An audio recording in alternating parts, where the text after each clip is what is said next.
Hello everyone, bonjour tout le monde. Welcome online or in person to Concordia University's ForSpace. Thank you so much for joining us on this rainy day for this panel discussion on artificial intelligence and the Data Act, the Government of Canada's first legislation regulation regarding artificial intelligence. We're so pleased that we have such a great group of panelists joining us today, audience members, active audience members from what I'm hearing, and organizers here with us online and in person. Just to let you know that we are streaming to YouTube live from Concordia University's ForSpace, and if you're unfamiliar with ForSpace, well, we're located on unceded Indigenous lands here in Jagé, Montreal, and what we do here is work with our university community members as well as their partners to help mobilize and exchange knowledge by creating daily activities, and it's been our pleasure to collaborate with the Applied AI Institute here at Concordia and all of their partners and colleagues for this series of events, this being the last event of the season for now. We'll be back next year. All of the events that we do here at ForSpace are hybrid, so we are streaming to YouTube live. We have audience members there in person and on Zoom, and we invite active participation, so we will have time to take questions and comments. You're more than welcome, if you're online, to raise a hand and we'll call on you, raise a virtual hand that is, so it's easy for us to track, or pop your comments into the chat. And those of you behind me here in ForSpace, just let us know you'd like to speak and we'll get a microphone to you for your questions or comments. So again, just raise your actual hand and we'll be sure that we can hear you online. Okay, I think that's going to be it for me. Should I pass it over to you, Fenwick, for some words of welcome? Yeah, thank you very much. And so my name, for those who don't know, is Fenwick O'Kelvy. I'm an associate professor in communication studies and also with Tristan Coulthard, co-director of Concordia University's Applied AI Institute. Sorry, I can't be there in person today, but as you might tell, I'm getting over a cold, and while I'm feeling pretty good, I didn't want to infect everybody. So out of an abundance of caution, I'm moderating this panel virtually. Now, I'd like to say that this is a really tremendous opportunity, and I'm so delighted to have my co-panelists. This is a really big accomplishment for me to have together some of the top minds thinking around AI governance in Canada and more broadly.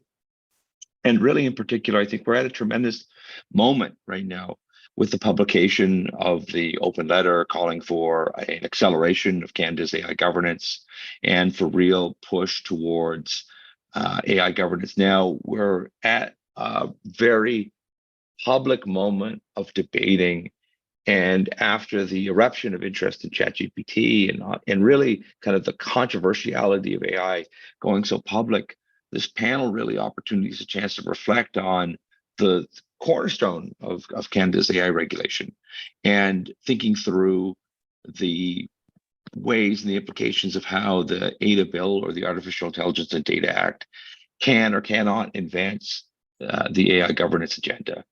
And really, to me, these are people that were so gracious to join, but also people that I greatly respect in terms of their insights. And so we'll be hearing from different perspectives around what AIDA does and does not look like.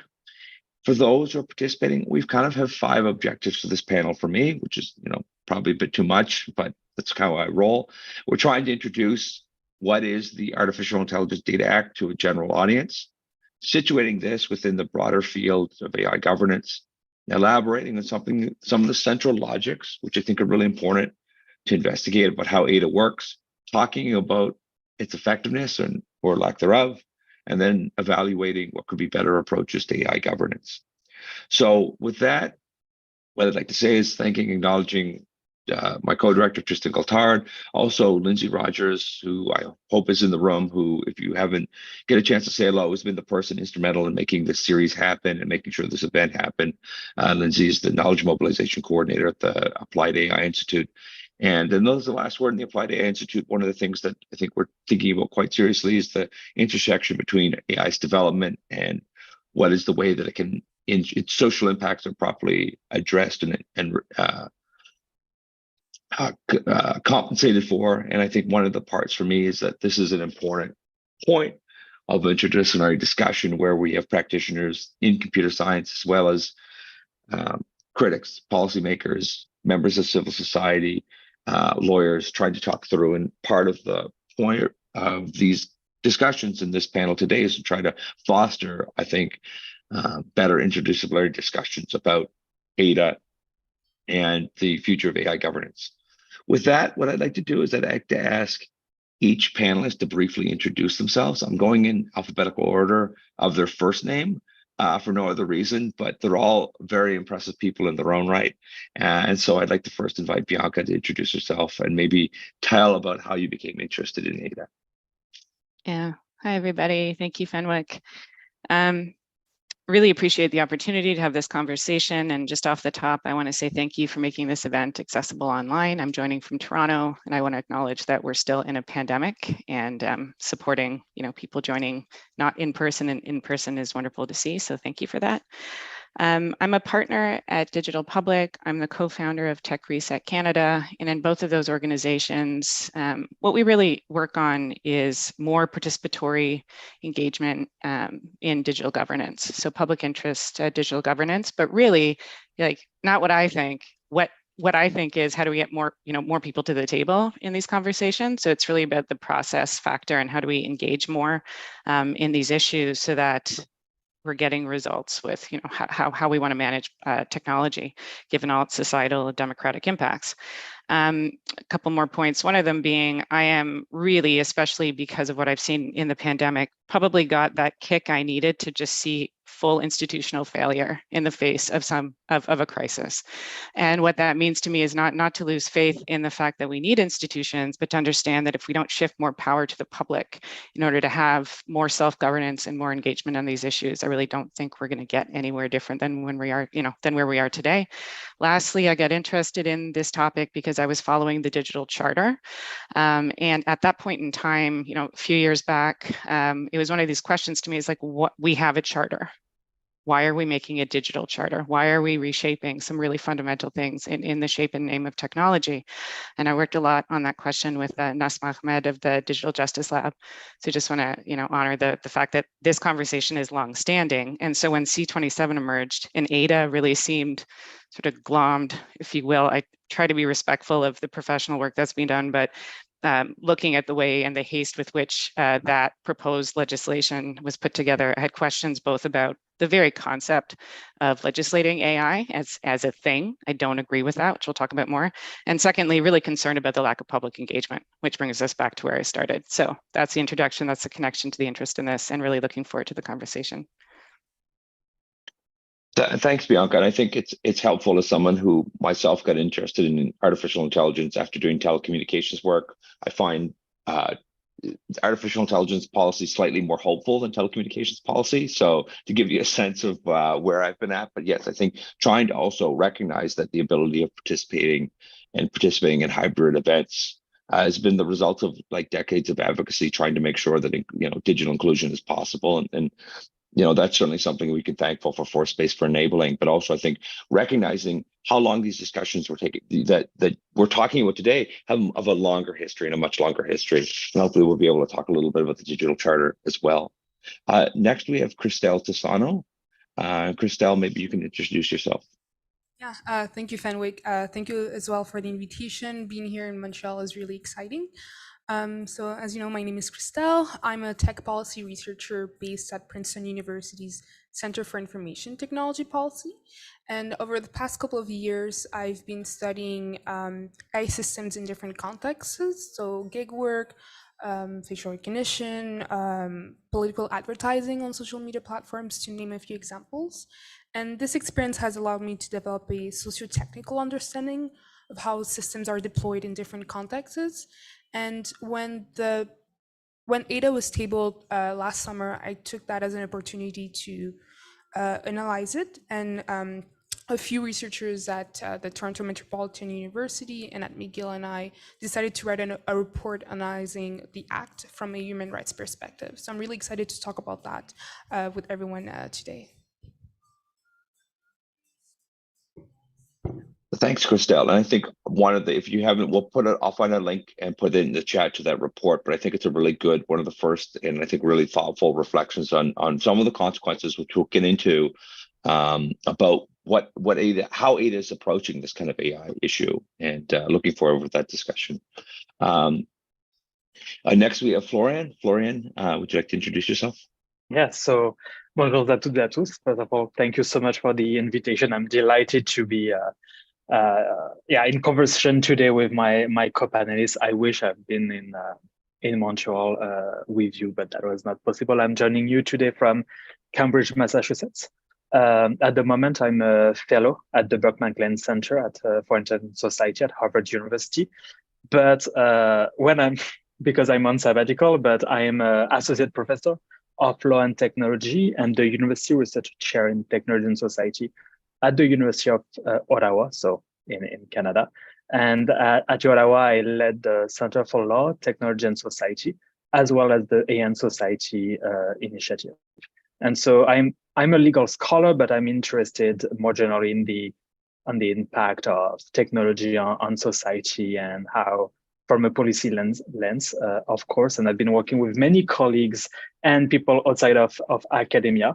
So not just in law on all of those issues about the digital charter, about like privacy, platform governance, blockchain regulation and policy and so on. And of course, I've been working a lot on AI policy, AI regulation in many countries, including Canada, and a few years ago, actually, during the pandemic, at the beginning of the pandemic, my colleague and friend Teresa Scassa and myself, we gathered a bunch of thought leaders in law and regulation in Canada to create a textbook on AI and the law in Canada, so reflecting on many of the implications and sometimes need for regulation, and other time no need for regulation because current legal framework can be used to tackle some of the issues.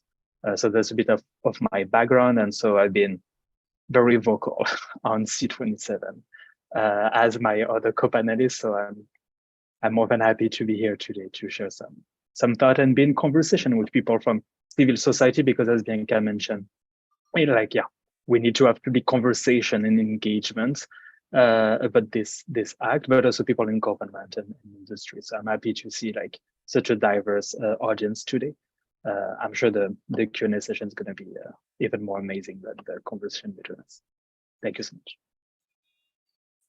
And Florian, I think it's also important, as you mentioned, is trying to think about what voices we're trying to include. And I think one of the parts for me in the panel was making sure that we had a diverse, approaches who is coming from the law, trying to have members of civil society, legal practitioners, those with international perspectives. So that's, I think, one part of this is that one of the hopes for this is to foreground how we're approaching this bill, trying to understand just in a way that's meaningful, the social impacts of it and the ones that touch upon it, just not simply as a regulation matter, but one that, as we know in Toronto and other cities that have, had long controversies around facial recognition technologies, that are ones that are impacting people's everyday lives. So that's something I hold with me in our discussions here.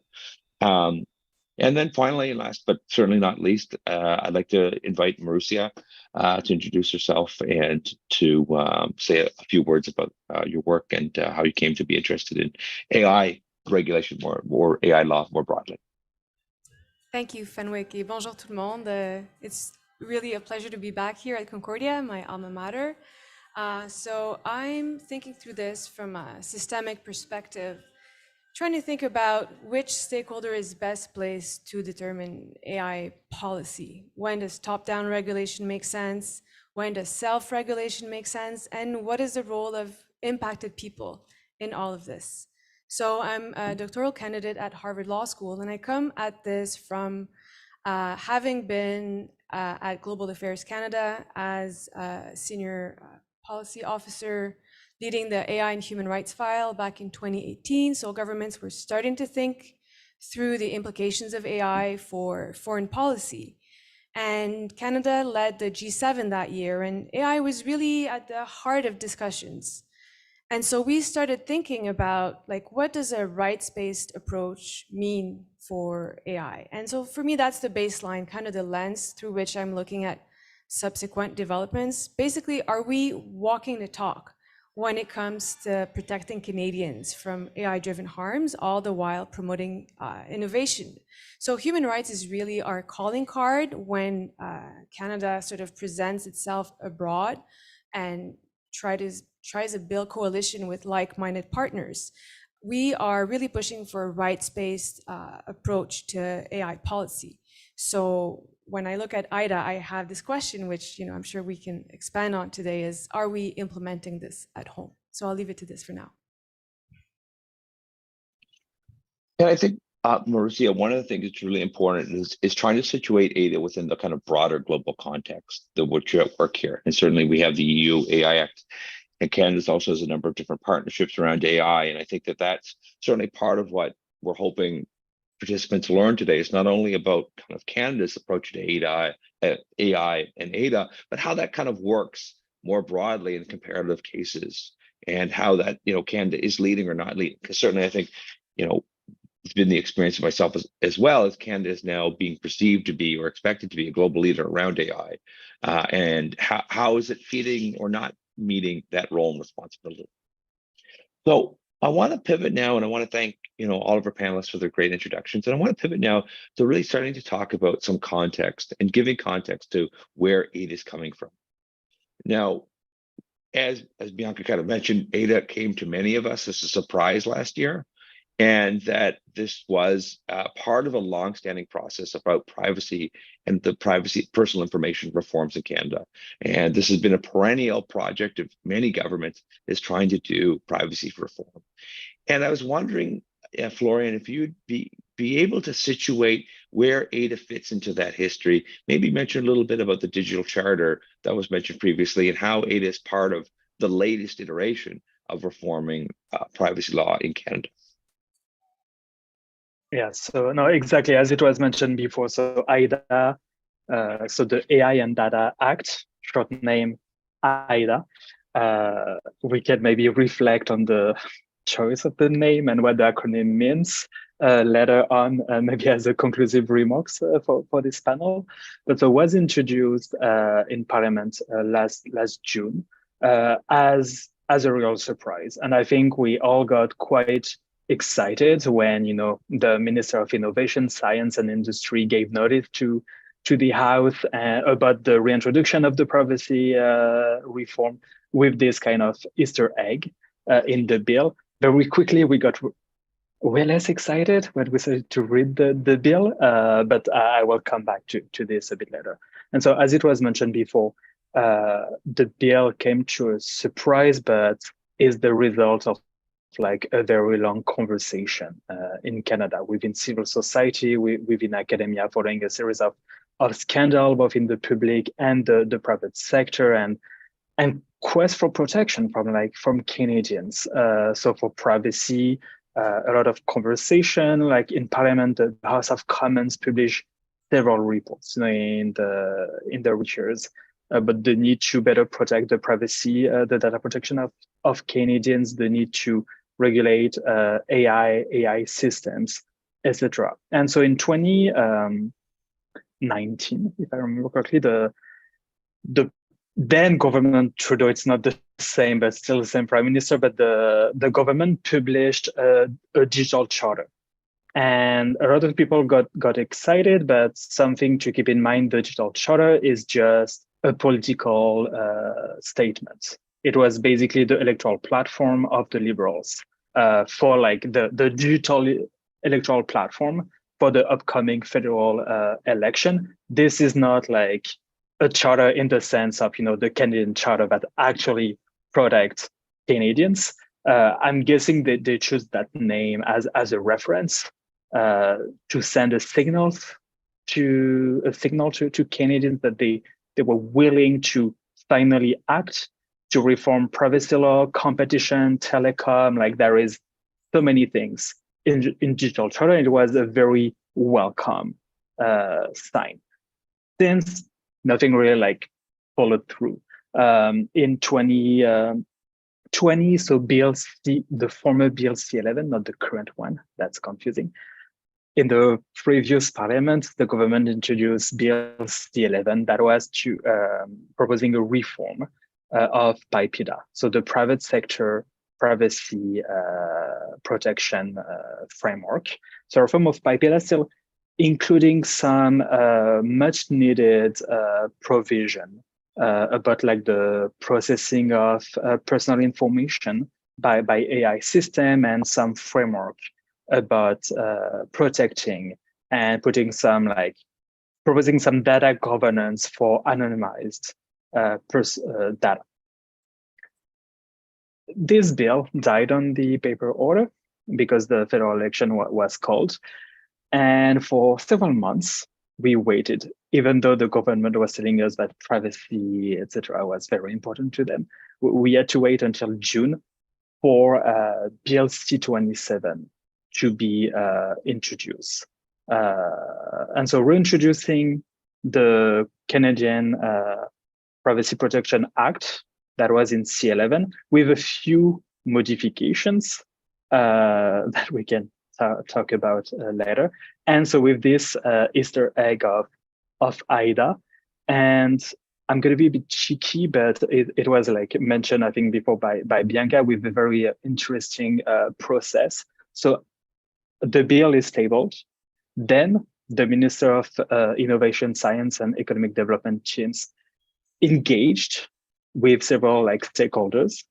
And then a few weeks ago, they published the companion document. That is kind of a white paper proposing like an approach to AI regulation. This is quite innovative, even though I know it's the Minister of Innovation, because usually government will, and all other governments, around the world have been like doing that kind of regulatory work. They publish first the white paper, then they engaged in public conversation with all stakeholders, and then they table a bill. So just on the process side, and I'm sure my other companies will have many things to say, this is interesting to say that. Thanks, Florian. I think that also becomes helpful because you can, for those who are kind of new to this world, can understand just the scope of what's being proposed here, is that it is not simply an AI bill, but it's part of a wholesale reimagining of our underlying privacy law. And these have many kind of issues that are kind of central to artificial intelligence. Well, when we talk about de-identification, anonymization, algorithmic decision-making being used, C-27 touches upon that, as well as, I think, questions of what will be the future of the enforcement of these rules, and the future of something like the Privacy Commissioner, which has been long kind of, support, its mandate has been subject to a lot of debate, trying to encouraging it to have a broader mandate and enforcement powers. And then, as we'll get to, the AIDA bill also puts forward puts forward a new data commissioner as well. So lots of moving pieces here. That's an important. Yeah, exactly. Actually, if I may add like just one extra minute on the regulator part, because I think this is super important to understand the background. It's also like, so C-27 is part of this like long-standing conversation of like Canadians, industry, civil society asking to have actual regulators to protect Canadians.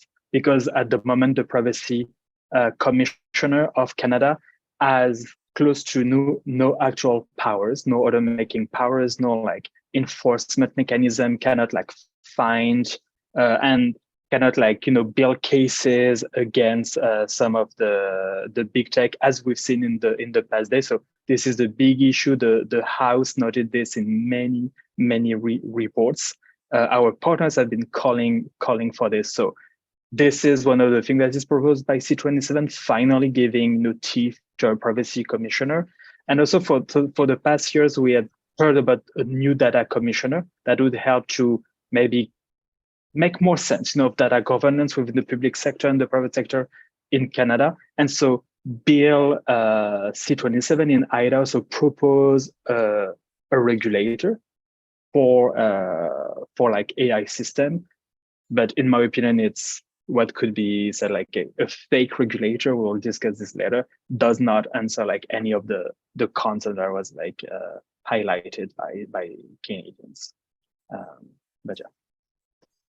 Well, thank you. No, I think that I just want to make sure that people understand some of the context here, and this is helpful. And that's why I also wanted to turn to Bianca, because as someone who's been involved in a number of notable controversies around data and data governance preceding AIDA, and these calling for reforms and reforms to existing approaches to data and privacy. I'm wondering how you might situate this history of where AIDA comes from and how does it fit into what I think is importantly not only a history of regulation, but also a history of civic activism and about calls and greater demands of civil society activity, calls for greater demands around data and pursuing issues.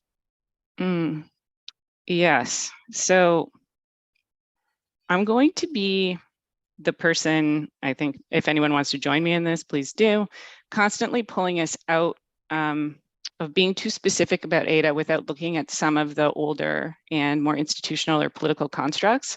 So one of the ones that I want to start with is ICID is the author of this legislation. ICID has a mandate for economic development. So we have to start with asking ourselves, if we're talking about human rights and social implications and all the rest of it, and if we're really going to get, I mean, I don't buy into the rhetoric at the moment in terms of how important it is to look at AI, but we're very happy to forget all the trouble we've got with everything before it, right? So having said that, I mean, if we want to take it as seriously as we are, I think we have to stop and ask ourselves, what does it mean when the frame and the pen is held by an organization or, you know, the part of the government that has a mandate for economic development? And so that's one thing that I want to raise. And I want to bring us back to the year, at least 2000, courtesy of some work that Val Steeves did, and remind us that when PIPEDA was created, there was significant conversation about the fact that human rights and trade were getting intermingled and mixed in a way where there were trade-offs going on human rights in order to facilitate global trade. And so I think we've had a problem with, and you know, to speak to our issues of human rights in here, we're 23 years into subsuming human rights into trade structures. So those are two things that we can't just, you know, start from this act and go forward on. I think if we want to be as serious as we should be in this moment, we really need to be looking back and asking ourselves about undoing some of the things we've done as rather than accepting them as constructs and getting sped along into what to do for data governance and artificial intelligence governance at this moment. A couple more things. There's a paper that Meredith Whitaker wrote in 2021 called The Steep Cost of Capture. And this really looks at the fact that the people who are holding the computing resources and the capacity are completely, you know, large tech, private sector firms. And so when we think about, again, the democratic implications of having these conversations shaped by actors who have a commercial and a profit motive, which is not bad, it's just not the same thing as democracy. So when we're talking about what it means to bring people their rights and their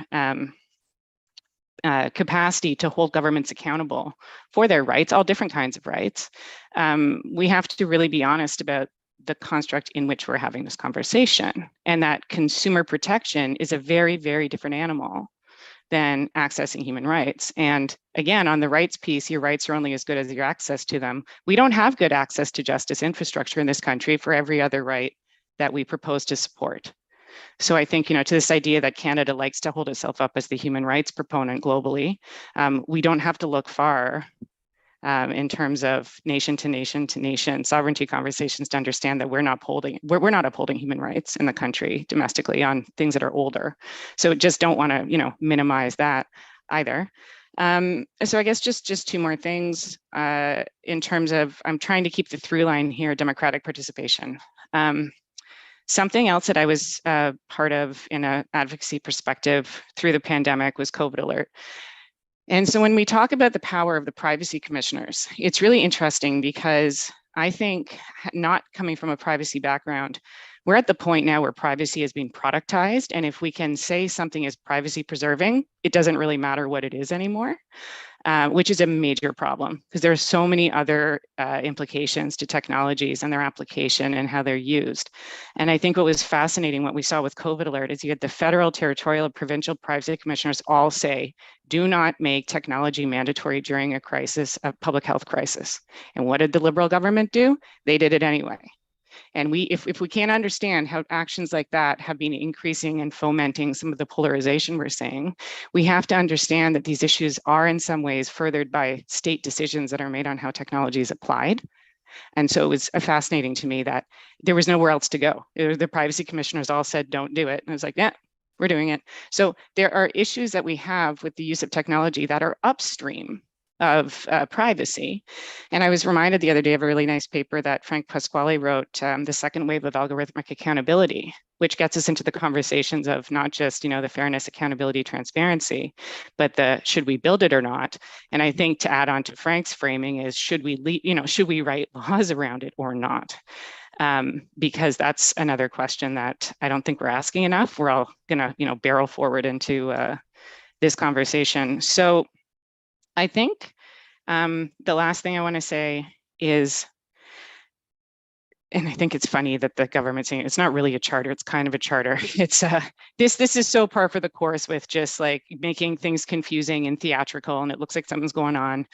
But what was really disturbing, I think, in the urban conversations around the use of technology, what we saw in Toronto, was the excitement with which adding data or digital to something sort of reduced and removed all of the known issues, all the tacit knowledge that is held within the communities that have a lot of power, positional power, urban planners, city governments.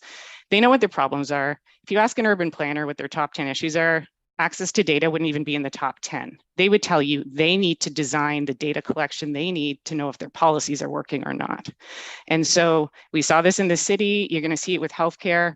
You see governments saying, okay, give all the data to tech companies, give them the administrative data, and maybe something great will happen, which is wild because it's ignoring all the expertise we have where people know what the problems are, whether that's the public or whether that's a professional who has a duty to show up and make sure that people's rights are respected in the use of technology.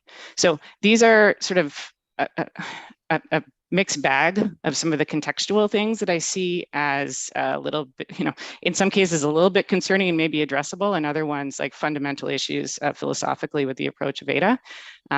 But I hope that that's helpful in terms of seeing, like if we're privatizing access to, firstly, even understand how these technologies are constructed on one hand, but also governments are applying technologies that they have no access to in the delivery of public services that implicate our rights.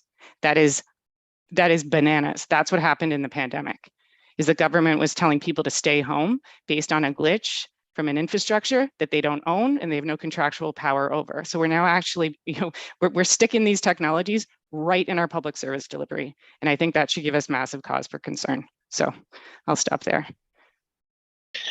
No, thanks, Bianca. And I think that there's a number of parts there. And one part I'd like to return to is some of your own, which I'm hearing from you, is some of the criticism about whether we should have AIDA in the first place. So I'm hoping we have some time to return to that because I think it's an interesting point of perspective.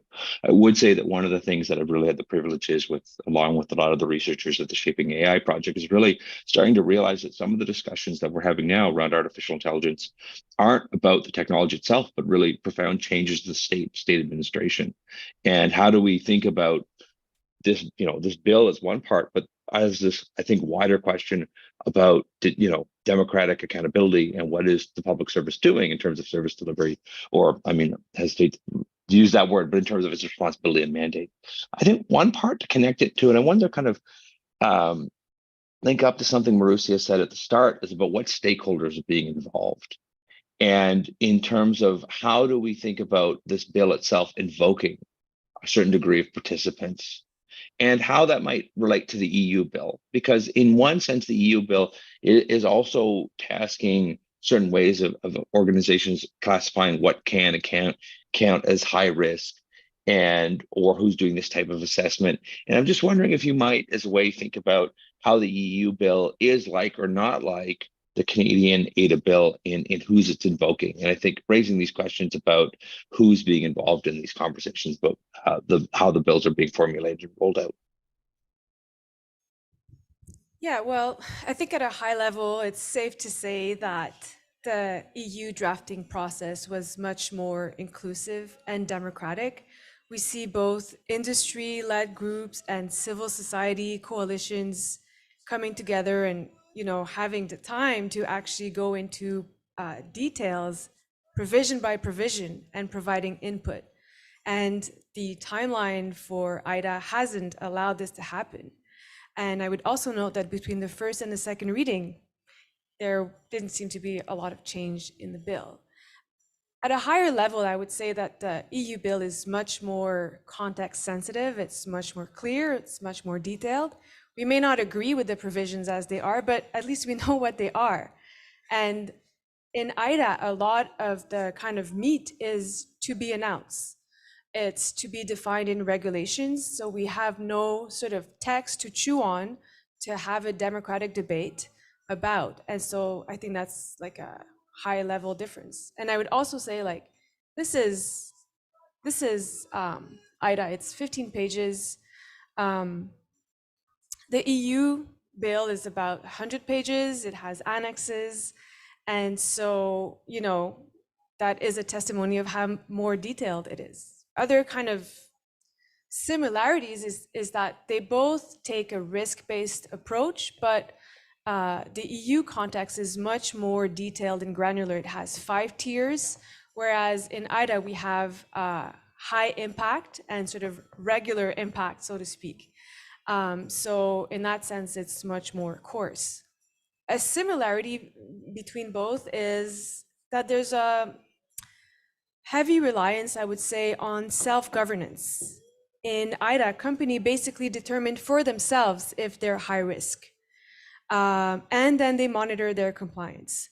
So it's unclear that they have the right incentives. Even the best meaning companies, you know, will face significant pressure to possibly downplay the risk that they pose. In the AI Act, there's also a component of self-governance, but it's less so. Companies that do use, they're called harmonized standards, they self-assess whether they're compliant with those standards or not. And it's unclear who exactly is going to draft these standards, but at least they will come from some sort of external organization. And then another kind of similarity is that a lot of the specifics are delegated to other documents than the actual law. In the EU, these are technical standards, and in some ways, the standards are actually ahead of the law. So Senelec, which is the body, the standard-making body, has actually started drafting standards before we even finalized on the law. So the implementation is moving forward quite fast. In AIDA, we have regulations to be announced that deal not only with the specifics, but also the general concepts of the law. So that is a cause of concern. I mentioned a difference in comprehensiveness already. Another significant difference is that the AI Act bans simply puts off the table certain types of AI systems. The list is still the subject of debate, but there's 4 or 5 types of systems that are just considered too dangerous to be on the EU market. We don't have an equivalent in the Canadian proposal. In terms of enforcement, Florian has mentioned it. I think this is something that we should come back again and again on, because it's a significant shortcoming, one could say. In the EU, there's external independent public authorities that are in charge of enforcement. It's not perfect. We've seen with the GDPR, so the kind of similar data protection regulation, similar but different, but similar enough that I can make the point here that it is an external body. They've learned from their lessons in that space where the Irish Data Protection Authority had insufficient capacity, so they made sure to beef it up for the EU AI Act. In Canada, we have the AI and Data Commissioner that's embedded in ISED, so answerable to the minister. So the department is judge, jury, and executioner, as Florian often likes to say. I hope I'm not putting words in your mouth too much, Florian. At any rate, this is a big sort of difference, the enforcement, because at the end of the day, it doesn't matter what the substantive provisions are if they're not meaningfully enforced. They will remain symbolic. And I think we can all agree, even if we have differences in sort of the specifics of the law, that we want the law to be actually enforced. So that's sort of an overall portrait of the differences and similarities with the EU space and stakeholders. No, I think that's immensely helpful. And I think important really of recognizing, when Canada talks about being a leader, it's like, how do we compare? And I think pointing out key things about complicated risk, like a 5-tier risk assessment, the consultation process. These are really important ways of defining that even though these two bills are concurrent, they're the result of very different processes. The other part that I'd also mention, which is significant, is the ability of listing in advance what are the high risk or what are the problematic use cases about artificial intelligence technologies. This is something that, you know, there was an opportunity in Canada to kind of identify that around facial recognition technology, particularly in the light of the Office of Privacy Commissioner's decisions on Clearview AI. So all I say is I think that's one of the also questions is, you know, in seeing that gap, you know, how come certain technologies have not been flagged in the same way as they have been in the kind of EU context? And with that, I'd like to, and thanks to Christelle for being so patient, is to talk to Christelle about one part, the voice that's important here is that civil society has signed, and civil society, I think, wrote very importantly the other open letter, which is not getting the near amount of coverage, and that was something put forward that basically states that while regulation is urgent, it offers an inadequate response and would cause more harm than it is good right now. And I think we've a lot talked about, I think specifically some of the kind of shortcomings here, but I was wondering, Christelle, if you could summarize some of the ways that civil society is seeing AIDA as being inadequate and trying to push for, I think, importantly, better AI governance, which is, I think, a key theme of that letter. Is not that there isn't, this is not something that's not problematic, but something that has to be done better. Yeah, thank you for that question, Fenwick. There were multiple concerns raised in the letter, so I'll maybe summarize the 4 most important ones. First, the lack of public consultation, as mentioned by Bianca earlier, is a big problem. The fact that consultations on the bill happen closed door ensured that civil society groups, researchers, and historically marginalized communities were shut out of the process of writing the bill itself. Second, the proposed oversight with the AIDA commissioner is arbitrary and the enforcement mechanism is very fragile. And coupled with the fact that regulation is yet to be drafted, this makes scrutiny and accountability very hard. And the companion document mentioned that there will be public consultations after the bill has achieved royal assent, meaning that like after it passes through the House of Commons, Senate, it is passed and all of that. That doesn't seem very democratic to me. And I hope that like I'm able to repeat that as much as possible because it makes no sense. Third, the fact that the Act doesn't apply to government institutions is a big problem that was raised amongst my conversations with civil society organizations. We're talking about national security agencies not being included in the Act. And a few years ago, the RCMP unlawfully used Clearview AI, which is a company that provides facial recognition technology services. So the unlawful use of that technology by law enforcement wouldn't be covered in this Act. And there are multiple other agencies who could be using different types of AI systems. In the US, ID.me was used in order to access basic government services. So I could foresee how the revenue agency, I forgot the name, CRA, Canadian Revenue Agency, could potentially use biometric identification systems. And there wouldn't be any like adequate oversight aside from like the directive on automated decision systems by the government, but like that, the fact that it's so disconnected, not centralized, like it creates a double standard, and it's very hard to be clear around that. And lastly, the Act doesn't address the core human rights implications of AI systems.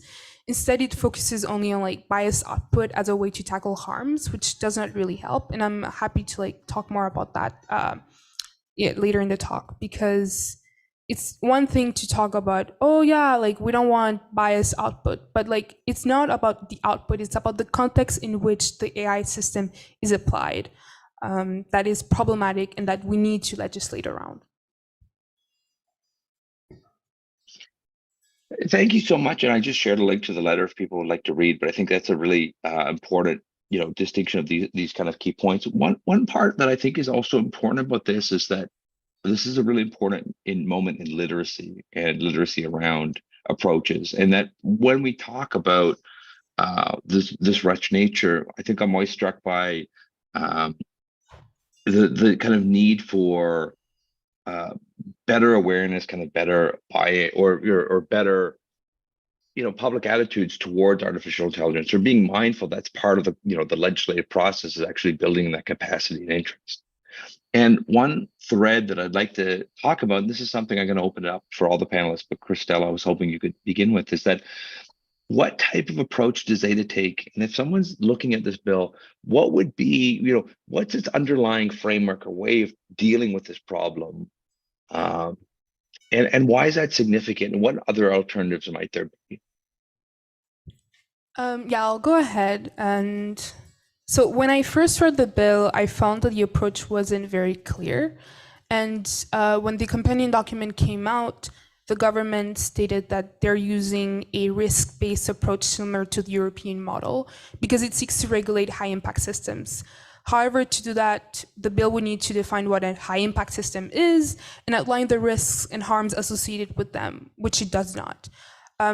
It would leave to regulation, again, that is yet to be drafted.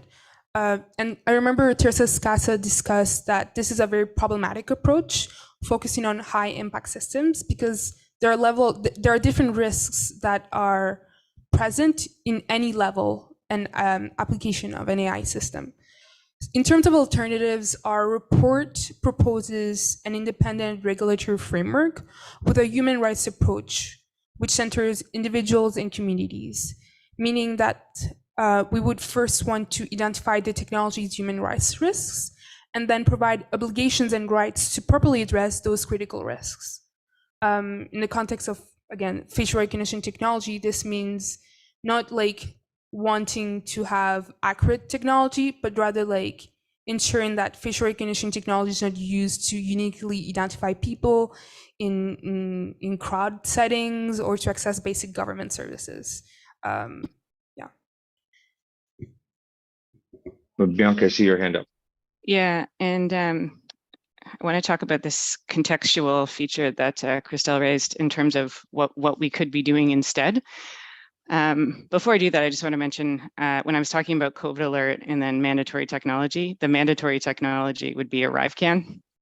I just want to clarify because COVID alert was not mandatory pandemic technologies. So in the what could we do instead question, I just want to propose, if we think about, we've got privacy as a construct, then we've got data protection. I think for those paying attention to these conversations are saying, data protection is important to engage with in thinking about artificial intelligence, like privacy is not adequate.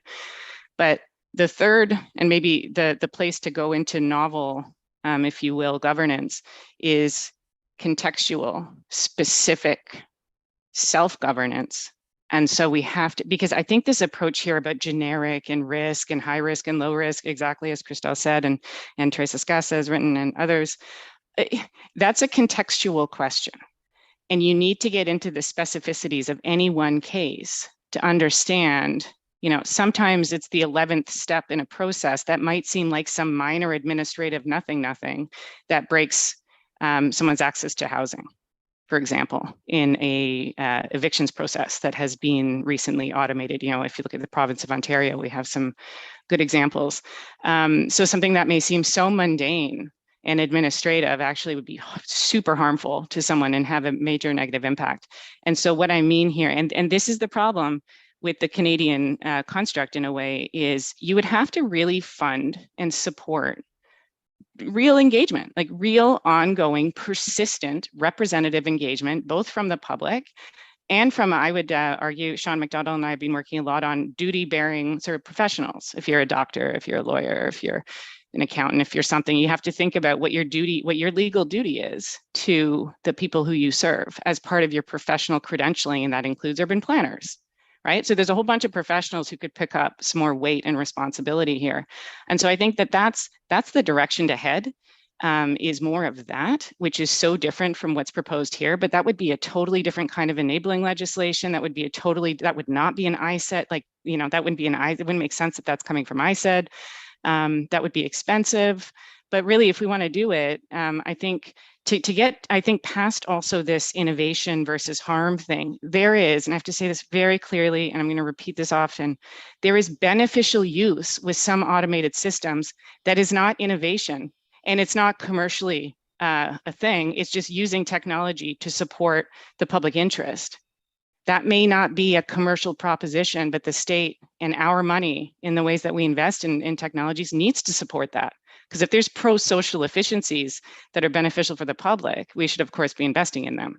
So I just want to, close on the fact that moving towards specific contextual governance where you're taking a very specific case, that's what law is supposed to be about. If we're just doing pattern matching stuff, we're really getting away from the very notion of what law is supposed to be too. So I think we need to hold that there. But there's a lot of opportunity there, right? I know we've talked a lot about where this isn't great. There's a lot we can do there. I'm curious what others think. Bianca, I think one thing that I'd stress also is just, one thing for me is the difference between a kind of harms approach, which is part of what AIDA is about. And I think I'll respect that, people interpret the bill a bit differently, but this kind of emphasis on harm versus kind of the potential of emphasizing key rights, as you're talking about, we're not always looking at kind of negative applications of this, but what are positive applications? What are the ways that AI is allowing more efficiencies or ways of, digital technologies? I think you were the words pro-social behavior or pro-social outcomes. I think that's one of the things that you can also think about as a distinction. But you were raising a number of questions, kind of constitutional questions and legal questions. And I thought, Florian, this might be a good time for you to chime in, just to kind of add your 2 cents to this discussion. Yeah, no, so I think Christelle and Bianca did like a very good job at lining out some of the kind of structural issues in the way even like the bill was designed, because as Christelle mentioned, we kind of know, but we don't really know what the bill actually is. It seems to be a rights-based approach. Is it like the EU one, the EU approach or not? We're not sure. Is it like a harm-based approach? Like in the Covenant document, they say that human rights was at the core of the act. Don't know where, because lately the Minister of Innovation, Science and Industry and his staff are like saying that human rights and the rights-based framework was not possible under our constitution because the federal government didn't have the competence. I was a bit surprised to see, well, I disagree with the constitutional, position, but it was very surprising to see human rights arriving in the Covenant document. And that's something to keep in mind in just the cultural basis for the act, as Bianca mentioned. So first, that it comes from the Minister of Innovation, EZ, Innovation, Science and Industry, so Minister of EZ, is questionable. Maybe could have come from another minister or be co-sponsored by many departments. I think that would be wiser. And the trade and international trade, commerce, is the constitutional basis for the act. So this is something to keep in mind. And also criminal law.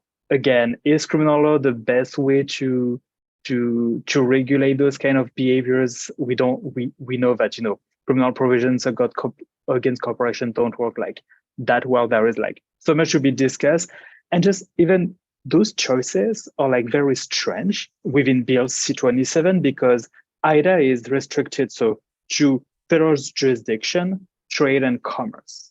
Well, CPPA, so the privacy reform, it still has the same constitutional basis, but is way broader.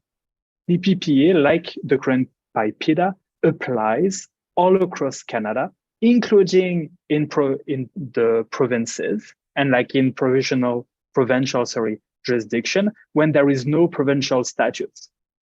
So I'm very curious how this is possible for CPPA and before for AIDA, and AIDA has been around for 13 years now, and this is working very well. It has never been contested in court. Like we know that AIDA applies across Canada.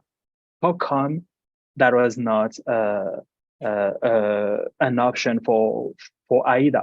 The other thing really very surprising is if you could discuss, like the extent of the federal power to some industries, there is no question about public sector.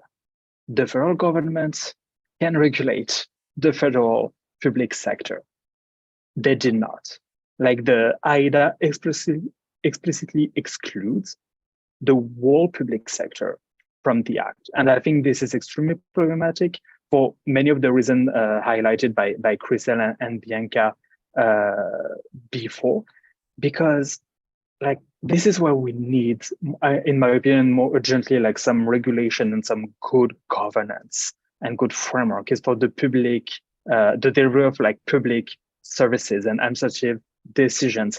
And what like kind of mind blowing is we have something. So the TBS directive, the directive on automated decision making that was mentioned before, is a very good document with an actual framework, for like assessing risk about like individual but also collective harm. So we have something. It's missing enforcement because it's just a directive, but still we had something that was applicable and that is like currently like applicable within the public sector. So why didn't we build on this?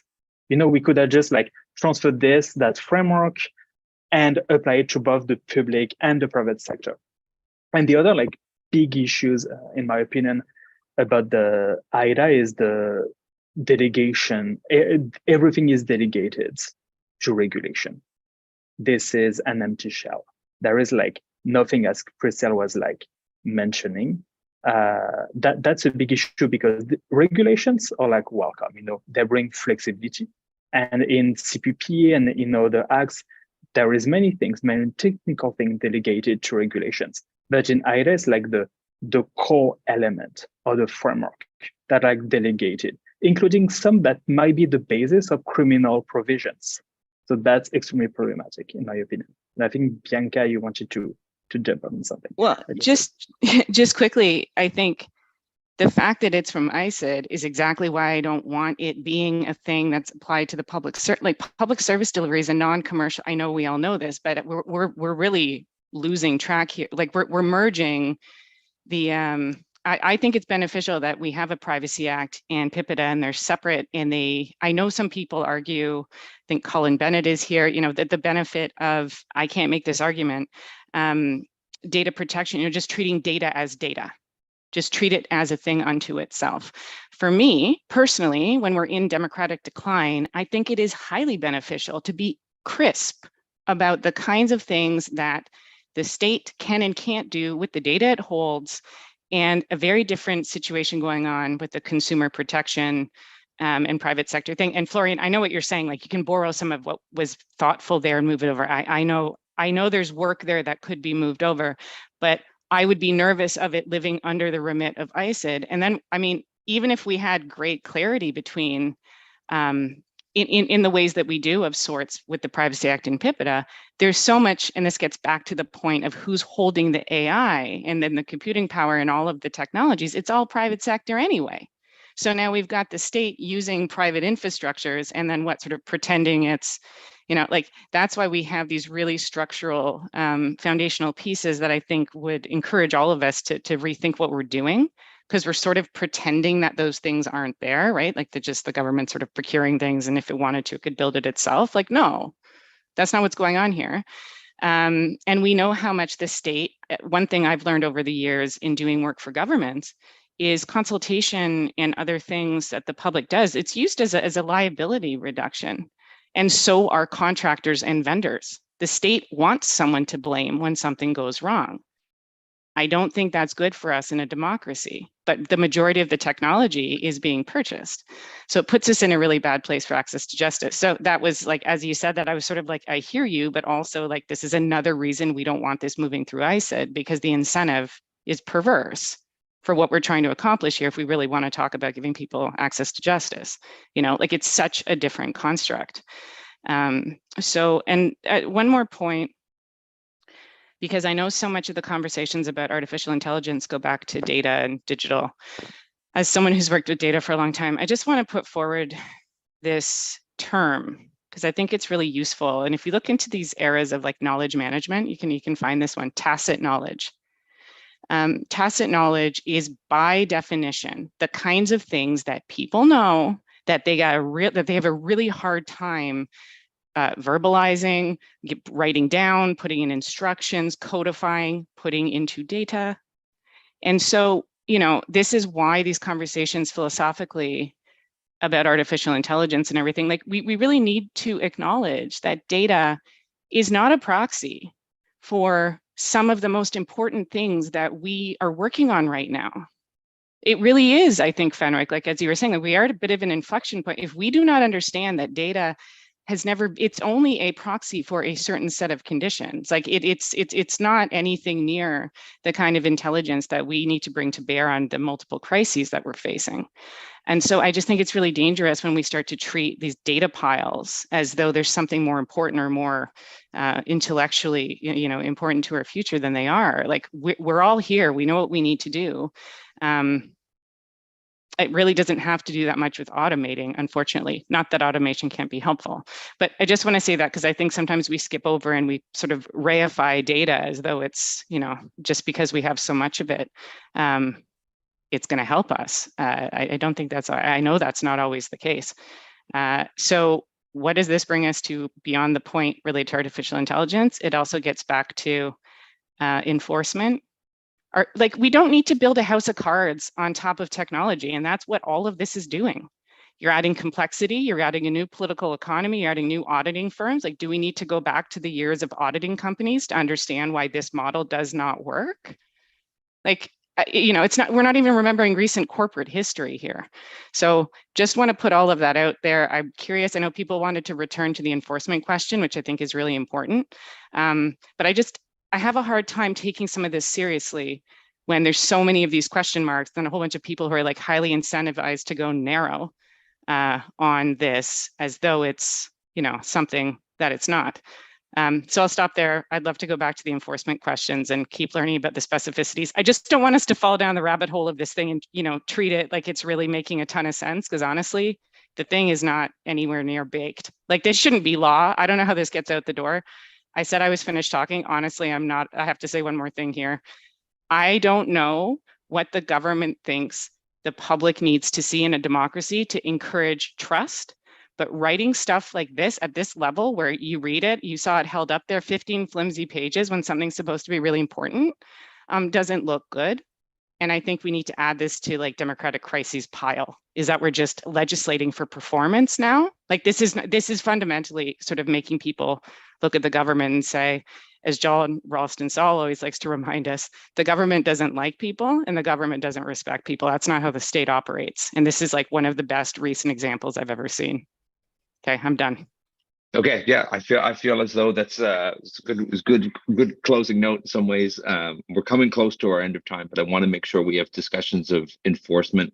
I'd also like to say that, Bianca, in one sense, you're talking about two parallel tracks here taking place. Is that one, there's a lot of discussion about what's going on in terms of artificial intelligence and technology in government, and raising the kind of the risks about that, as you mentioned, about the ability of governments actually being able to effectively govern with such limited access, understanding of how these technologies work.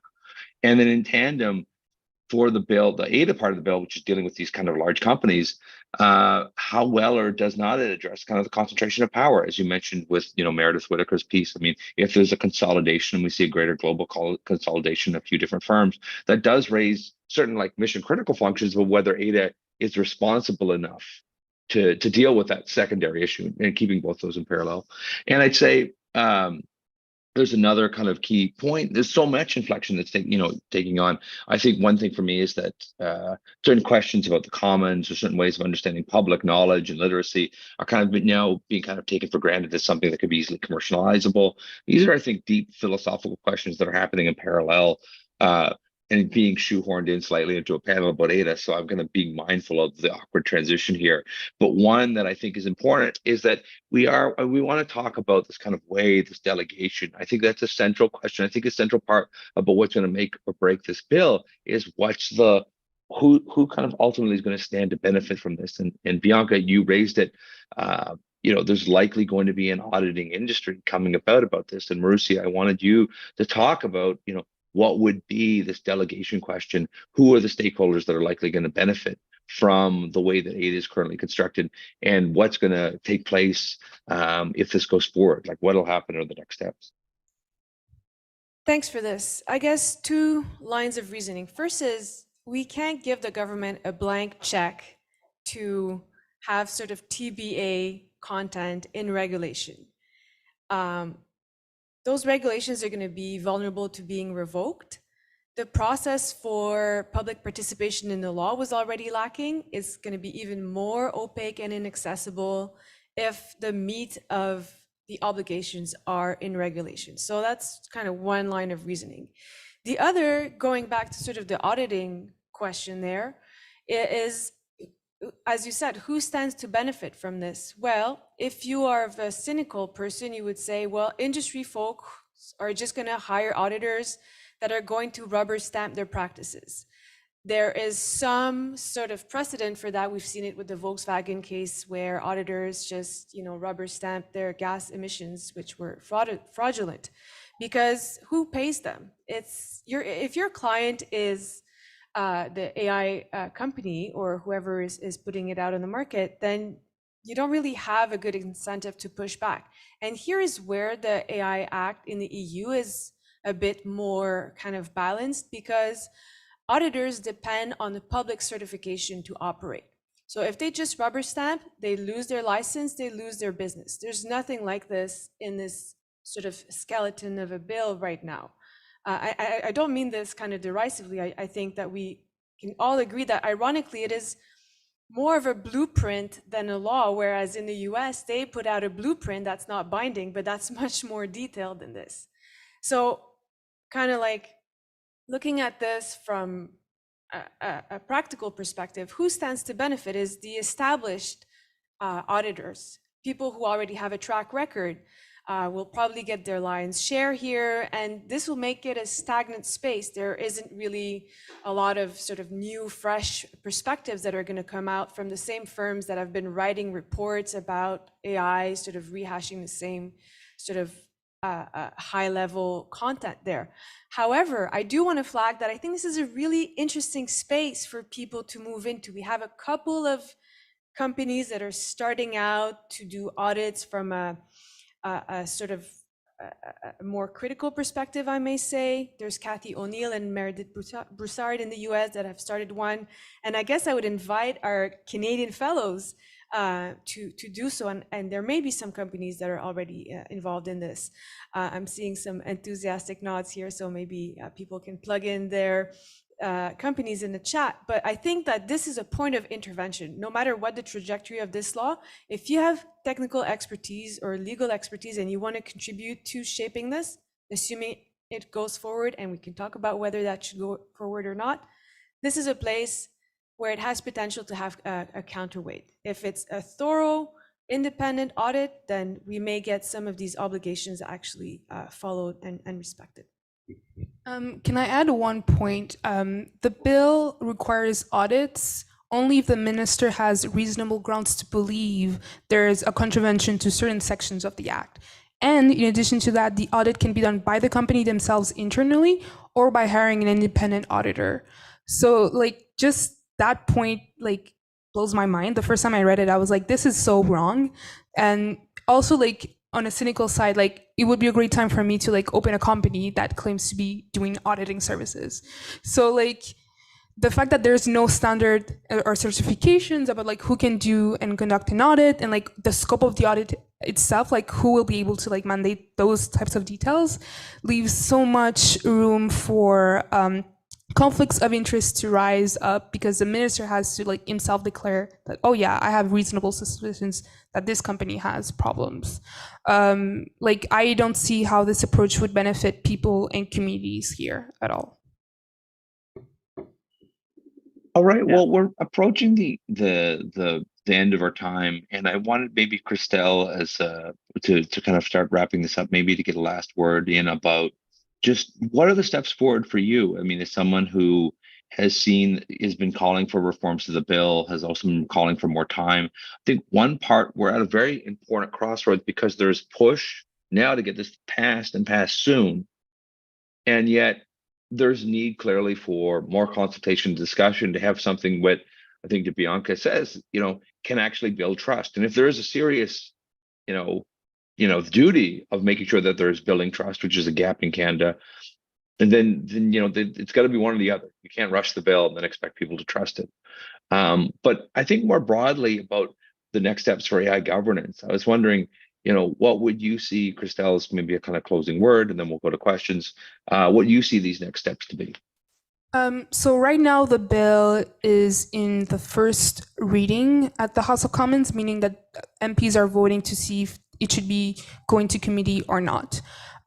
If it goes to committee, I want the committee to look at the law and then realize, oh no, there's no public consultation. Let's mandate that to ICET to run a public consultation.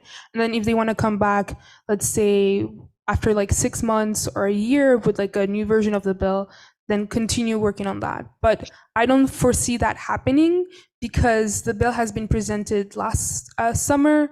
It's been almost a year, almost 10 months, whatever, that there's been no movement in the House of Commons. So I'm really concerned. I think where we need to begin is a public consultation. We need a better relationship with our democratic institutions when it comes to the relationship we're trying to build with technologies. Yeah, this is where I would start.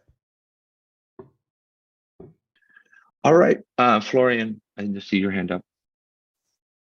Yeah, just maybe while people in the audience online can maybe type the question in the chat, etc. Just some thoughts of first to reply to what Bianca says. Yeah, this is basically government by press releases. And when you look at the press release for AIDA, this is an amazing proposal. Then when you look at the bill, all those amazing things that Mr. Champagne announced in the presser, what is happening? And I might be wrong, but I have that feeling that this is kind of a last minute bill. They wanted to do something happen, maybe in a global conversation, with G7 or G20. They wanted to have something. And basically, because it's so complex to how to regulate, what to do, what kind of rights to take into account, what to delegate, they decided to delegate everything to regulation to be able to table something. And they just rely on criminal jurisdiction to make sure that it was standing the constitutional test, which is an issue because, as Marussia said, there is more in the blueprints published by the White House than in the Act and the companion document published by ICET. And at the moment, the biggest issue is that AIDA, I believe, is blocking C27 to go forward. So right now, C27 is in second reading within the House. And last fall, the Speaker ordered the actual study to be split in two. So CPPA and AIDA, noting that the two bills were so different, it almost makes no sense that they were in the same document, both C27. And this is the issue because we need both, but we might end up having nothing because of AIDA. So yeah, the government need to go back, in my opinion, and Marussia and I, we committed an essay that is soon to be published in the coming days by CG, where we expand on this. This is why she could quote me a bit more a bit earlier. The government need to go back to the drafting table, for AIDA, but we need to find a way to go forward with CPPA. That's urgent for candidates. And I think that's been, Florian, if I'm getting you correct, that some of that for people to know, there's been calls to split. So to move forward on C27 and hold AIDA in a way that's a meaningful fix, so to speak, that's trying to make this balance between the two. So I think that's just something that people should know is one of the options on the table here is having a carve out, having a separation, trying to separate these two. I want to Okay, I want to just take a question here, and I'm going to take a question maybe first. I can't see the audience, so I know I'm like a Wizard of Oz character like here in the room, but I just want to say that I certainly will go to questions in the audience next, but I wanted to take a point from Dr. Andrew Clement, asking a question of what would going back to the drawing board look like in practice? Marussia, maybe you can hop in on Florian and keep and do a plug, and I see Bianca too. Maybe we'll have you two, and then we'll go to a question from the audience now. It would start by consulting people who are most likely to be affected and vulnerable with regards to the impacts of AI-driven harm. So the government went about this kind of the reverse way, right? And it tried to course correct. The companion document is part of that. But what we see is that right now we're at a very narrow path where we haven't really explored the full array of possibilities to deal with these harms. So legislation is one way of doing it, but there's a plethora of other kind of alternatives here. So going back to the drawing table would be blue sky thinking, like what about a compensation scheme, a public compensation scheme, something like the no-fault driving system when you're in Quebec driving. So you're not wasting your time trying to figure out whose fault it is. You know there are going to be harms. When somebody is harmed, they are compensated. So that's just one example of a completely different way to go about doing this. So I think that it would start with listening to people who have not been heard so far in this. And maybe there's going to be a political cost for going about this sort of the other way around. So I'd start with this. Thank you. I'll just remind people in the space here, if you have a question, just raise a hand and we'll get a microphone to you. I know Fenwick can't see you, so I'm his eyes right now. Bianca, I saw your hand up there. So before we go to questions, the audience, would you like to jump in? Yeah, and apologies if this sounds sort of unvarnished, but firstly, like the government knows, the state knows who they do violence to. They know who they harm. They know how they're harming them. Like I think asking people who are struggling to live to come out to consult on harm from a democratic capacity perspective is difficult, because even if the intention is good, the capacity to do it isn't there for so many people. And so that's where I think we have to shift toward representational, in some cases, sectoral representation in these consultations, not industry. You have to, if we're going to talk about contextual specific, use of artificial intelligence, you're going to have to go to healthcare. You're going to have to go to housing. You're going to have to talk about this in reality, because the people who work in the public service, the people harmed by the state, the people in different communities will show up to talk about housing. They're not going to show up to talk about AI. Man, if people, oh, there's a consultation on data. I've lived this. If we really think we're going to be able to wrangle any significant amount of the population to come forward and talk about data, we're wasting their time, because we're already wasting our time, because that is an abstraction. There is nothing to talk about. Data outside of context is not a real thing. So I think we have to knock it off with the, in terms of the government feigning ignorance. Because when we support them in that, we make democracy look, to me, really difficult to ask people to participate in. So yes, we need to consult, but I think we need to organize those consultations so we are starting from the specific acknowledgement of existing state harm. And that's where we're going to have to figure out who within our communities are able to go up and help sort of reorganize these conversations, because I completely agree that we have to have them. I just think that it's really fundamental to figure out how we make them productive so people start to gain some trust in our democracy that currently don't have it. But the final point on that is, if we evade material harm, I hope we all understand how privileged we are to be having these conversations, because the people who are living material harm by the state, they're not going to show up to consultations about AI. I can't even get people who are in, say, a union to talk about automation because they're fighting for dental benefits.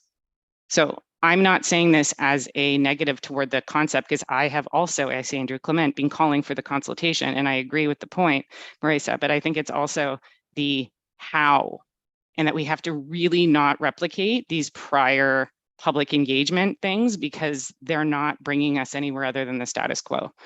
But I think that is not a 6-month or a 12-month undertaking. I think that's actually longer. Last point, Europe is doing a lot. America is doing, the United States is doing a lot, but all of this stuff is informed by an economic development incentive. So to me, all of these legislation moves are to grow domestic industry.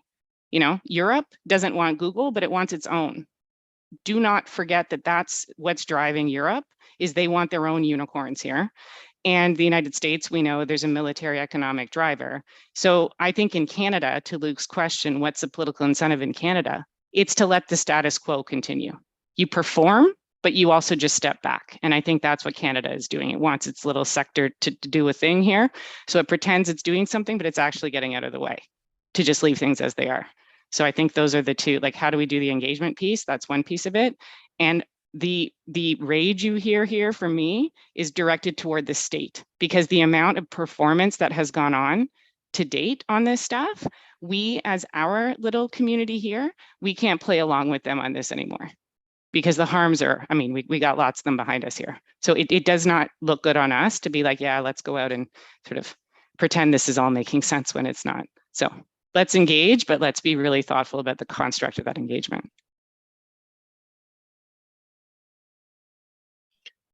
Maybe we'll go to a question from the audience now, but I would also say that a couple things that are being raised here are ones that are substantive debates. I think there's a real, debate here about when there is a responsibility to act and to know things and to do things they know. This is kind of like a longstanding privacy debate about whether it's going to be complaint-based or it's actually going to be enforcing privacy rights and empowering, organizations to do that, which I think is part of what's for those kind of wanting to make sense of what's going on. I think that's one of the threads of the debate here. And I think the second one is then not simply, consultation, but how does the bill itself, in terms of auditing or trying about these ways of getting at contextual knowledge and making that contextual knowledge, is auditing the best way of actually creating or opening up those opportunities for assessment or consultation. And I think that's one key point.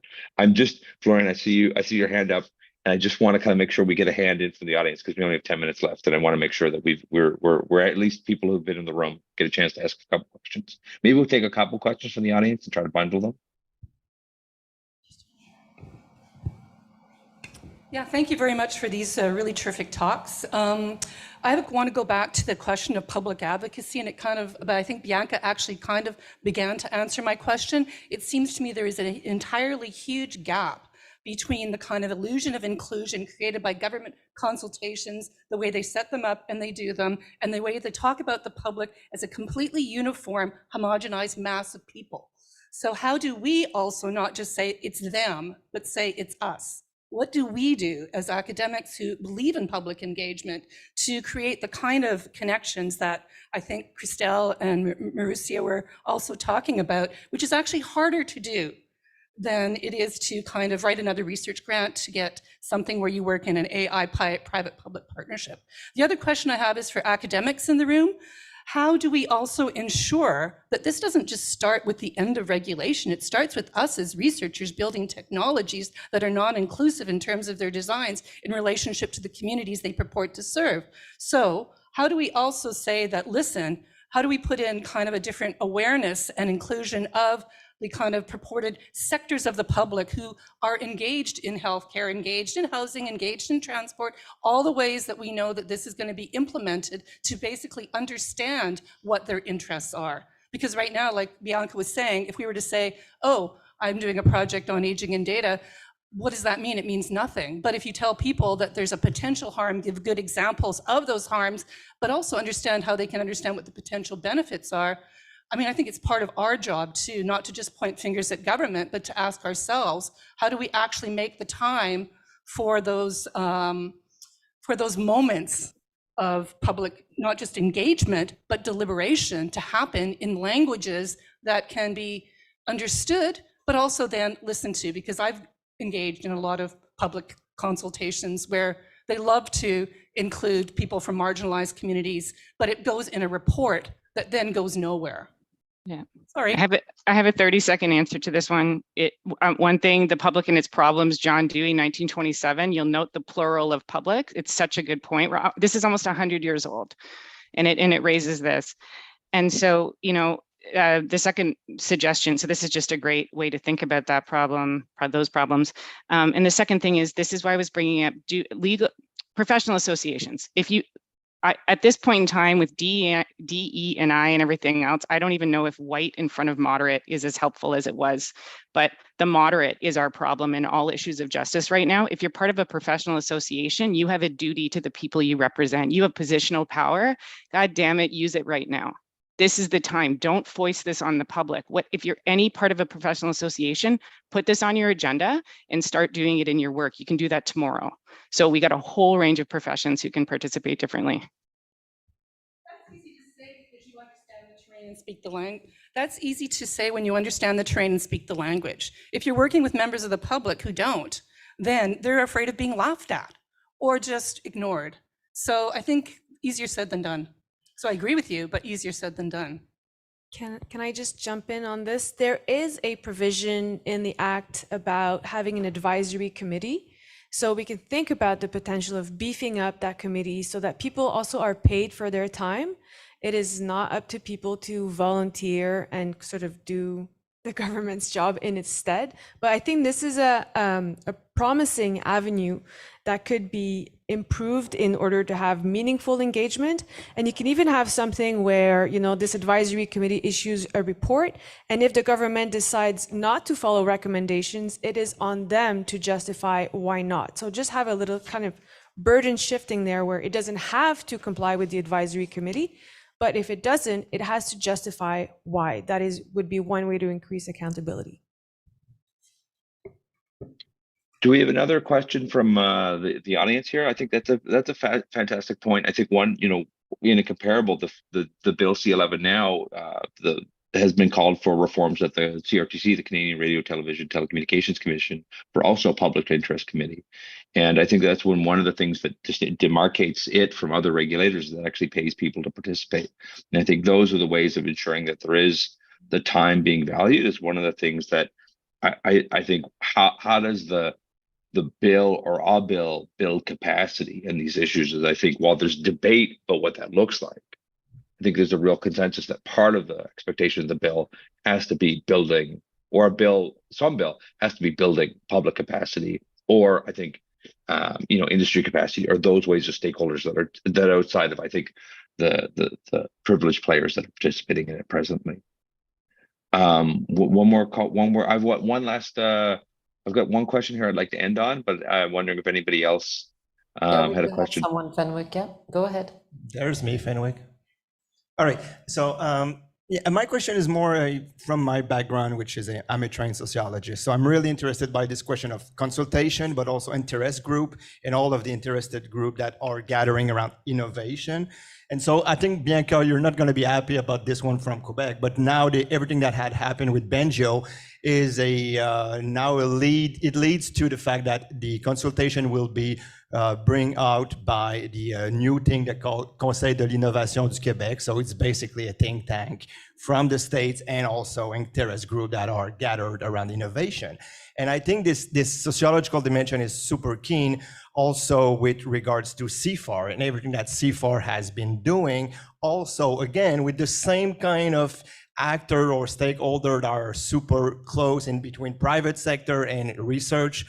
And last but not least, at the beginning of this session, there were some representatives by AWS who were also from LMI AI, the public policy people that were in this exact room who left earlier. So I'm really trying to understand this entire discussion about, you know, general public and consultation, but there is this thing called a small group of stakeholders who are shaping this thing from coast to coast, and this is most probably you're trying to find, you know, the public interest, but most probably you're never going to find it because underneath there is this really impressive work being done by these stakeholders in Quebec, in Ottawa, and pretty much, I guess, in Ontario as well. If possible, I'd like to answer this question. I think it's phenomenal.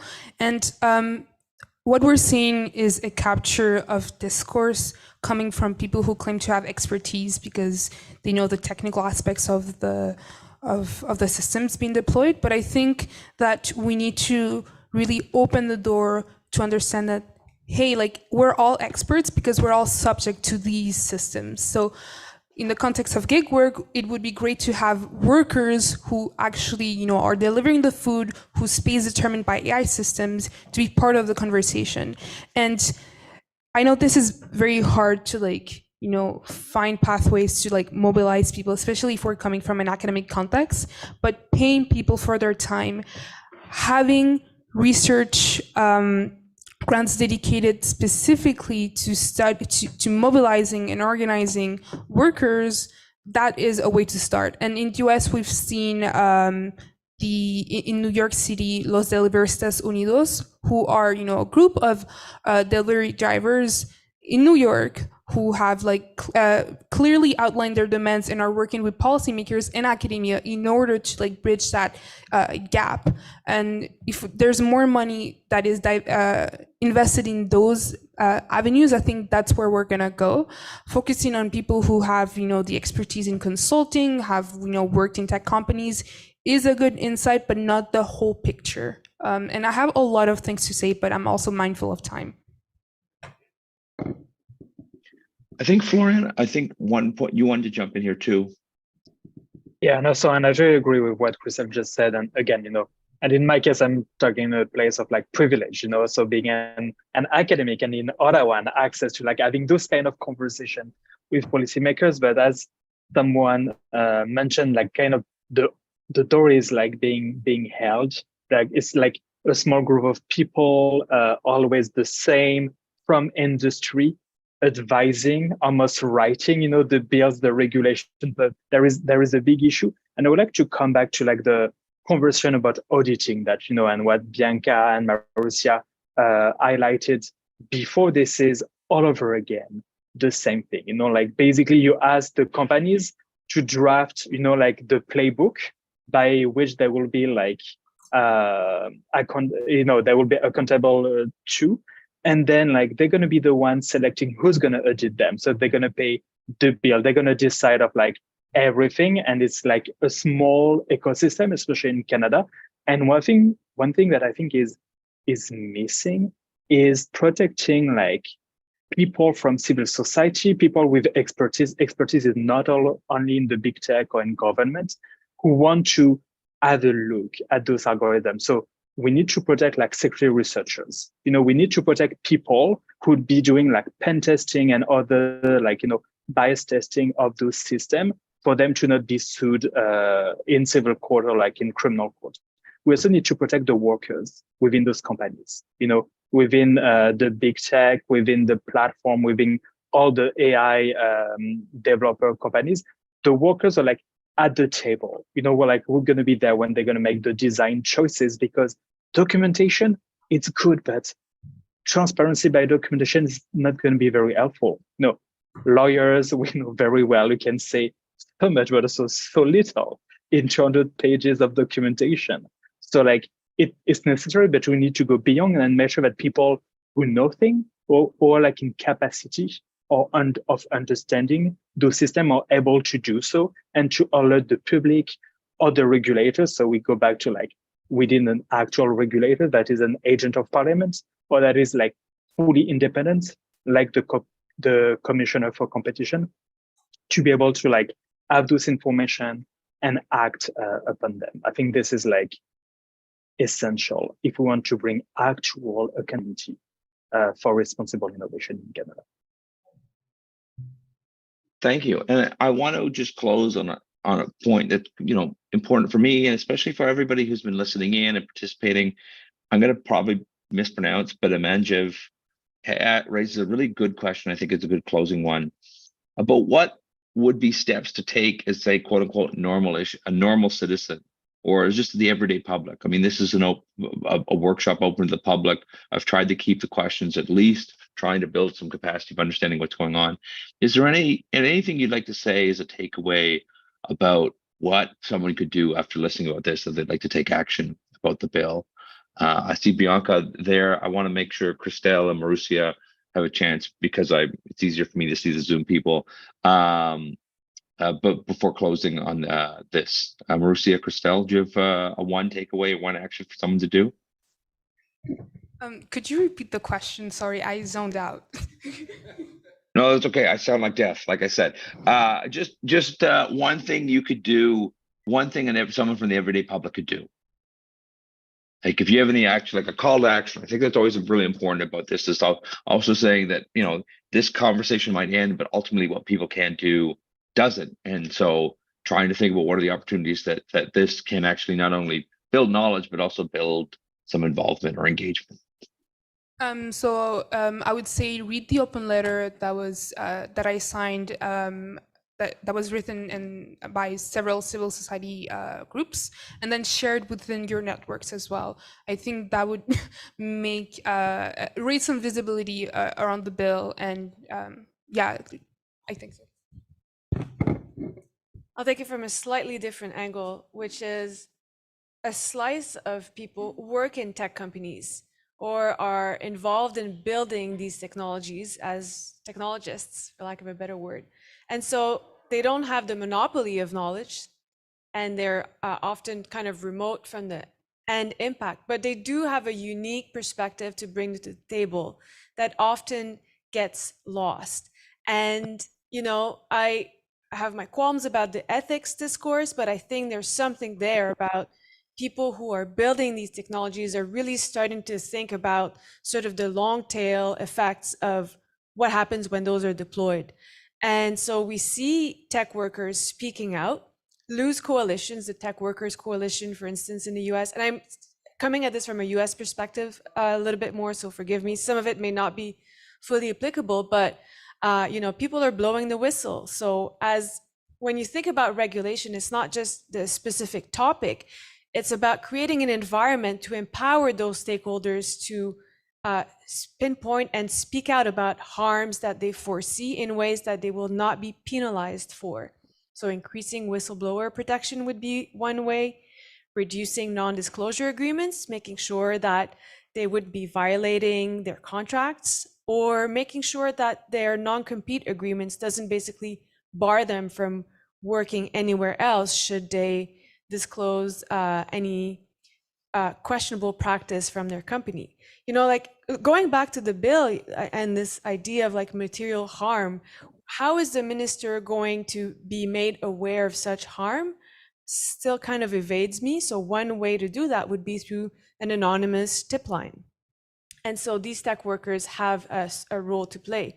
And then in terms of public funding, we see a lot of exiled tech workers now who are looking for a home in nonprofit organizations. And so, there's an opportunity for the government to fund these organizations to create a meaningful counterweight to sort of industry-driven, hyper-professionalized inputs to these bills. Florian, would you like to have a closing word here about things to do? Yeah, no, absolutely. So maybe, and because the event is like in Montreal, that is like in Quebec, and there is a huge industry. So first, the call to tech workers, and it might be, time for tech workers also in Canada to organize. There are like so many in Montreal, but also because Quebec seems to have the ear of this government. There might be something for like citizens, Quebecers to be like calling you MPs to make sure that they understand that Canadians do care about the data protection and the regulation of AI, because I don't know if you have watched the debate in the House of Commons with like people asking strange questions drafted by ChatGPT, etc. It was almost like a circus of democracy for the second reading on C27 and AIDA. So there might be maybe a call of action for like Canadians and like Quebecers to remind them MPs that we do care about data protection and the regulation of AI systems. Thank you. Bianca, last word. Okay, so I got 3 suggestions. 2 of them are very classic democracy engagement ones. One of them is to contact your MP and ask them to explain how this act keeps you safe, because it doesn't make much sense. And I think it's important that politicians know, rather than you telling them what to do, hold them accountable, because their name, they're standing up and they're putting their reputation on this thing. And this thing is not ready to go and be a law. And so I think getting in direct contact, even just saying with AIDA, ask them about it. You don't have to know anything about it, just ask them. Make them understand that they have to be accountable for laws. We're not doing laws, theater, and performance and letting them get away with it. I think that's really bad. So it doesn't have to be a long email. Let them know that you're watching them. Secondly, I just want to put out there as a proposition for any request across the government is I think we should be looking for a law about redundancy, that there's non-digital access to services, so that for everything that you're forced through an automated system, there's a way that you can actually move through systems where there's not a digital piece. From a service component, I think getting the governments to map their architectures to that level of specificity. We have Westminsterial accountability in our country, which means you have to find someone who answers to you if you have an impact from a public service delivery perspective. Right now, I don't even know how the federal or provincial governments or the municipals are upholding. They don't have the same one, but upholding that. So I think asking for access to services where you can have it explained to you the entire course would be great. And the last thing is, if you're a member of a professional association, get this stuff on your association's agenda. If you're not, contact the people that are responsible to you, your doctor, your urban planner. Go find them and start asking them what they are doing about issues related to machine learning, artificial intelligence, and get them to start understanding they need to take some responsibility on your behalf. So I think in all three cases is trying to shake down people that are accountable to you and let them know that you're watching them. But you don't have to tell them what to do. They need to know what to do. Thank you so much. So we're well over time, so I will close it now. I just want to acknowledge the thank of Lindsay Rogers, who helped make this event possible. Also the great team at Fourth Space for making events so seamless. It's really remarkable. And I think I'd also just like to say, and thank you, you can join me virtually in thanking our panelists. It's really fantastic to learn and listen to all your great insights. And with that, with that, I'll pass it off. Thank you very much. Thanks, Fenwick. I have nothing more to say except for so wonderful to have the Applied AI Institute come through Fourth Space all season long with these excellent conversations that you can all revisit on our YouTube channel as they're already available there now. We'll close up now and wish you a great evening. Thanks everybody for your participation, your insights. Bye.